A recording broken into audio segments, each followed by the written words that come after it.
So we just got here at the trailhead of Pinchgut track. Getting swarmed by these sandflies. Anyways, I know there is a river crossing at the start of the track. We're to go check out, whether it's safe or not to cross. Doesn't look too promising from here because supposedly it rained last night, but I thought it was only a drizzle because even the warning over here says that the Okuku River is impassable after heavy rain. Anyways, let's go have a look, fingers crossed.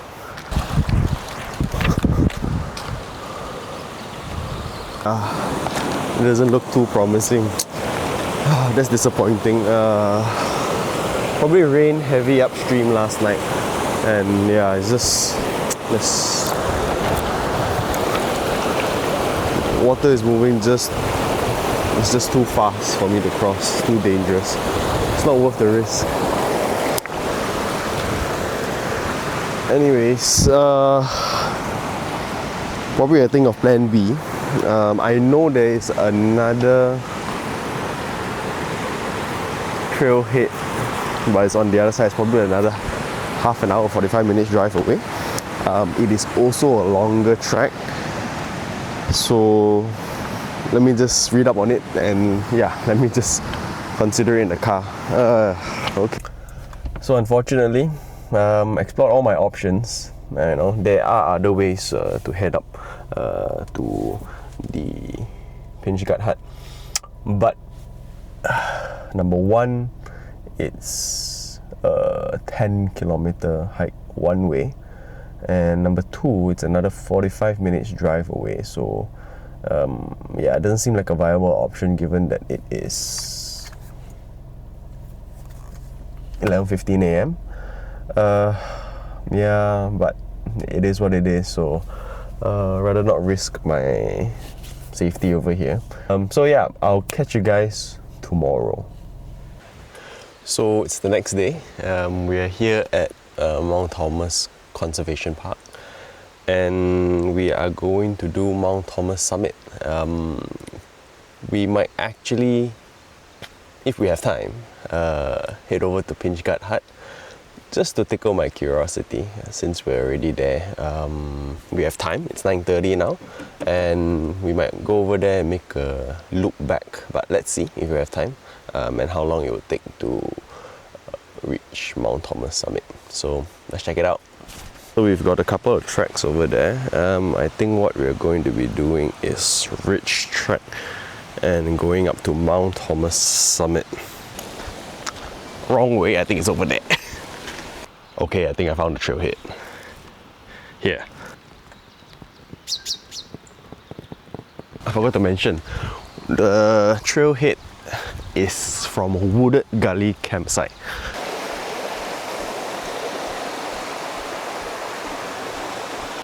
So, we are 10 minutes in, and at the start of the trek, it says that it's 2.5 hours to Mount Thomas Summit. Right now it's 2 hours. I don't know what to believe anymore. But let's see, if that is the case, then there's a good chance that we can make a stop to Pinchgut Hut. And then you walk for another 10 minutes and it's still 2 hours. Alright, so we are another hour and a half away. It's been pretty accurate actually, the timing. So yeah, let's keep walking. Next checkpoint, and it's another 30 minutes to the peak. We're close, guys. Oh my god, look at this mud. We arrived at clearing, and I think the summit is just around the corner. Can't wait to see what view this place has to offer. Weather is great, and there's even some ice here. I'll show you some snow. Look.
So yeah, just had lunch. I will not be going to Pinchgut Hut. Wonderful weather today, great views, and awesome lunch. So we're going to be heading back down. Hope you enjoy some of the slower footages of just me not talking. Enjoying my meal, making my coffee. Maybe I'll take this opportunity to give you some life updates. I think some of you are aware that I drove down from Auckland to Christchurch, made the decision to do so after I've got the interview. It was a bit of a rush. I had to drive down from Auckland to try Christchurch in 2 days. Even regardless, if I didn't had the interview, I would have come down anyways. So yeah, the good news is that I got the job. Started working there for a week now. The job's alright, but it's indoors, it's less labor intensive, it's a good change from a previous job. Hours are really stable, and no complaints about that. And I was also in a rush to find accommodation because I didn't want to stay at the backpacker hostel anymore, and I just needed my own place. So scoured Facebook Marketplace, Facebook groups. I resorted to Xiao Hong Su, which is red note for all you other bananas out there. So, oh shit, the wind blew the camera down. Wait, let me stabilize this a bit. Oh shit, okay. Okay. Alright, and yeah, so I found a place in Xiao Hong Su. Of course, the word aligns me to a non-English speaking Chinese family. They're really nice people. So I took a look at the place and the next day I immediately moved in. It was within my budget. The place looked clean, and the great thing is that there are no other work holiday visa people over there, and also no other tenants. I was the only tenant, so I had my own toilet. I could use the kitchen, and they provided everything else. They provided the kitchen utensils, the pots, the pans. I could use their rice cookers, and it was really nice. The day that I moved in, they invited me to have a little barbecue. Oh God, it's been so long since I had barbecue. Having meat over fire. It's winter. It's cold here. With a nice fire going on, and they skewered up some lamb, and they had the this chili powder with cumin, that they love it in China. Oh, it's fantastic. Cracked open a couple of beers, and yeah, I tried my best, to converse with them with the minimal Chinese that I know. But they are nice family, young couple in their late 30s. They have a 9-year-old son, who really loves to talk. He's great. He's fluent in English, and he's fluent in Mandarin as well. I've no complaints. Work. It's only a 10 minutes drive away. And it starts at 7:30. I'm done by 4 p.m. And right now, as we start creeping into spring, the days are longer. The sun sets at about 6:30, 6 o'clock, as opposed to in Auckland where it got dark in June at 5:30. It was pretty miserable over there. It was raining a lot. Overall, I think so far Christchurch has been alright. I think the only negative from all this is financially. Yeah, it's been tough. Coming back here, I didn't have a job. And then of course the brilliant idea of going to Queenstown. Queenstown is really expensive, and yeah, just basically whatever I've earned over the last couple of weeks before I headed back to Malaysia, or whatever money I made in New Zealand, it's all gone.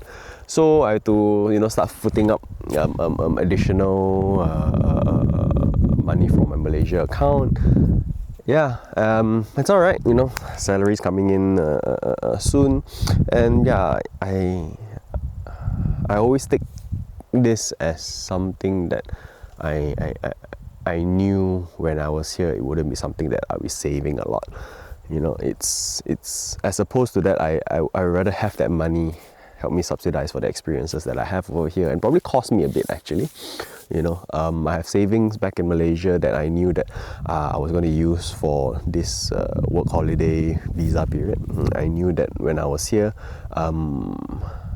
the work that I do over here, and I'll bring back nothing essentially. I won't be saving a lot of money while I'm here. Actually, I'm not saving money at all because I'm going for the big hike. Yeah, but I guess if I think about it in a different way, it is sort of a really, really, really long holiday, and it's going to cost me this amount over the next I'm spending about 10 months over here. So if you think about that amount over the stretch of 10 months, it's actually not much. It's an amount that people typically spend if they go 2 trips to Europe or 3 trips to Japan, and I feel very lucky, that I managed to get this work holiday visa to help subsidize my expenses over here. Yeah, maybe I'll also take this opportunity to explain the timeline to everyone. So I was the last update, I told you I was back in Malaysia. So I was working New Zealand until late July. Went back to Malaysia for a couple of reasons, 2 main reasons actually. Number one is my best friend's wedding, which I was officiating. First time officiating over there. Was a bit nervous, but everything went well. It was a beautiful ceremony. I'm so happy to see them, and it was truly an honor, that Juhi, she gave me that privilege to help officiate the wedding of her and Zita. Thanks guys, for trusting me in this. Next is my dad's 70th birthday. It's a very big deal. I think it's a very big deal. I mean, it was very funny. Before I got back, I gave him a call. I said, have you decided where is it that you want to have your birthday? And then my dad was telling me nah, I don't think I want to have a big birthday. Why not we just have small celebration at home? It's just our family. And I was like, no. I bought my flight tickets. I'm gonna come back. We're gonna make sure that you have a good birthday. I think that's really important. That not only because it's a milestone when you're 70 years old, but it is also a time to celebrate life. Celebrate time with your friends, your family. And my dad has a lot of friends. He has a lot of good friends whom I know he cherishes time with. And they've been his great friends for the past, 10, 20, 30, 40 years, 50 years, from his first career. Initially I asked him, so what's the head count you're expecting? Like, I'm thinking about 30 people, just don't want it to be too big. By his birthday, it was 65. We planned everything out for him. It was nice, we chose this really small Western restaurant. It's not like a Western restaurant. So it's this guy operating at a hawker centre, or in local terms, kopitiam. And he takes it over at night, and he has a little store, and he serves Western food at that place. So my dad is really close to him, and he likes that place. So most of it, I would say, other than the cooking, everything else we did it ourselves. So I think it was a very fun process. The decorations, we did the table mats, the serviettes that we used were from our home. You can see them. I'll put them in the bureau over here. The candles were we borrowed it from a friend. Yeah, so I think that personal touch made it all nice. It made it all very special. Because I don't believe in doing it in a hotel, doing it in a banquet. It's so boring. It's so typical, it's so conventional. I think it loses that personal touch, which I think is very important when it comes to something that you want to do that's very thoughtful. Yeah, and it's it's just more affordable. So after my dad's birthday, I was applying jobs back in Malaysia. Couldn't get anything, and I thought, yeah, screw it, since I can't find a job, might as well make the most out of my time. So book a flight to Queenstown, signed up for ski classes 3 days, no regrets. Met up with friends over there. Coincidentally, they were over there on the same weekend as well. Junie was there.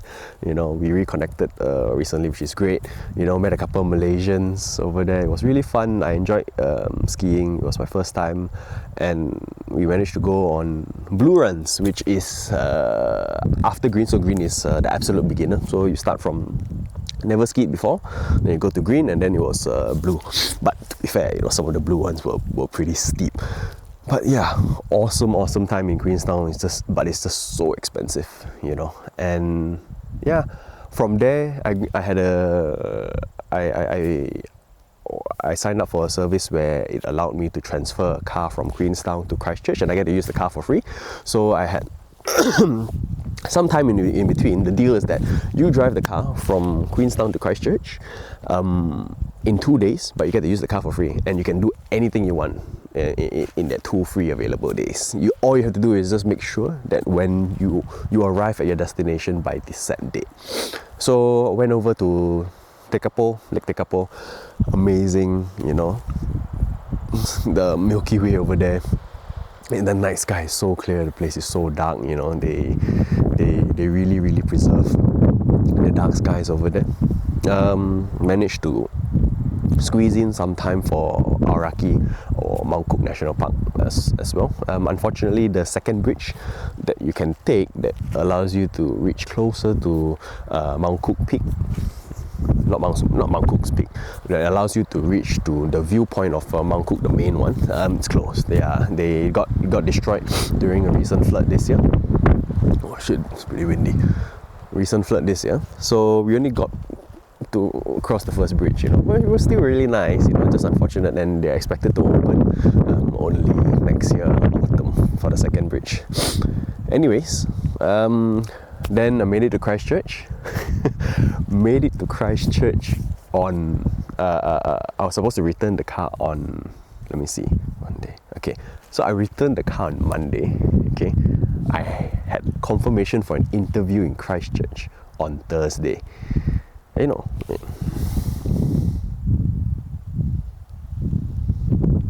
Yeah.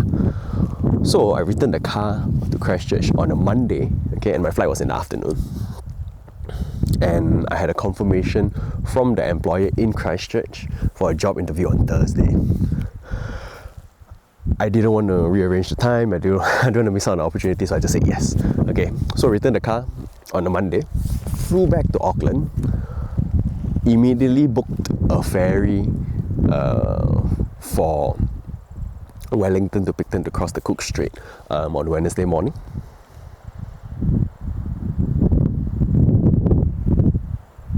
I got in Tuesday,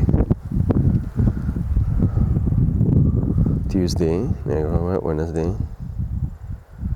Yeah. So I returned the car from Queenstown to Christchurch Airport on Tuesday morning, and I was driving from Lake Tekapo, so it's about 3 hours. So I got to Christchurch, got an email from an employer in Christchurch. They told me, Sean, are you available on Thursday 11 a.m? We're looking to interview you in person. Didn't want to give up on the opportunity or rearrange the time, so I just said yes, I'll be there. I'm around the area. and so I drove. So I took a flight back from Christchurch to Auckland. Immediately went back to my old accommodation where I was keeping all my stuff, packed everything. By then it was about 4 p.m. already. Booked the ferry from Wellington to Picton, which crosses the Cook Strait, for Wednesday morning. So it was Tuesday 5 o'clock when I started my drive. You can check out the reel below on my journey. It was about 8-hour drive to Wellington. I drove through the night and arrived at Wellington at 1:30 a.m. So found a quiet place in the neighbourhood, slept in the car for about 6 hours, and my ferry was scheduled at 8:15 a.m. Got to the South Island. It was a 4-hour drive to Christchurch, but I decided that, okay, I've Wednesday for free. My interview is tomorrow. I'm already on the South Island. I stopped by Kaikoura, spent the night over there. It was a great decision. Beautiful, beautiful place. It's a lot of people go there to surf during summer. Even now, people are already surfing. There's whale watching. You can look at the seals. It's just, it was a great time over there to just rest a bit, before my interview the next day. So yeah, then come Thursday, drove, got the interview. On Friday, I was into trial for an hour, and then they accepted me on Friday, and I looked for my accommodation Saturday and started work on Monday. But this is the second weekend I'm here in Christchurch. So yeah, making the most out of it, guys. Alright, I think that's pretty much it for my updates. If you've listened all of that, thank you. Sorry for being a bit long-winded, but just want to catch everybody up with what I've been up to over here in my current situation. Alright, so we'll be taking the summit track back. Yeah, it's the shortest. I'm done for the day, man. So I ain't going to Pinchgut Hut.